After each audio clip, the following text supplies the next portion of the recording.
Croyez-vous qu'un leader performant doit avoir toutes les réponses? C'est souvent la pression qu'on va se mettre sur les épaules d'avoir toutes les réponses à toutes les questions. Et en même temps, souvent, là, dans mon cas, par exemple, j'ai été 15 ans ça faisait déjà 15 ans que j'assistais les entrepreneurs au quotidien lorsque j'ai accueilli des partenaires d'affaires. Et la question qui vient avec ça, c'est comment vous sentez-vous quand une bonne idée ne vient pas de vous? Moi, dans mon cas, au début, quand mes partenaires m'amenaient des idées par rapport à la pratique, la façon d'assister les entrepreneurs, il y a un côté de moi qui me disait « Ah, wow, c'est donc bien une belle idée! » Et rapidement, il y a un autre côté de moi qui arrivait qui me disait « Mais comment ça, tu t'es pas rendu compte de ça? Comment ça que tu savais pas ça? » Et je me sentais de plus en plus petite.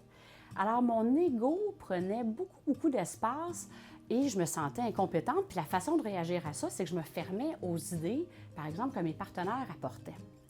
Mais imaginez-vous, à partir du moment que j'ai fait le choix aussi de transcender cet ego-là, puis mettre mon ego de côté, puis dire, quand mes partenaires vont me partager une idée, je vais faire comme si je partais à zéro et je ne connaissais rien du métier que je pratique depuis les 15 dernières années.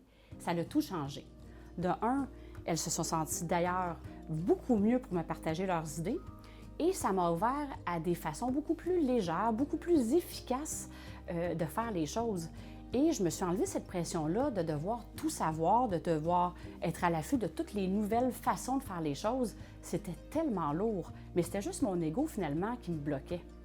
Alors imaginez-vous dans votre entreprise ou dans toutes les sphères de votre vie, d'être vraiment en accueil quand une bonne idée est là, même si sur le coup ça vous fait sentir pas à la hauteur, mais regardez le potentiel qui peut être là dans le partage des autres, que ça peut vous aller tout simplement ailleurs.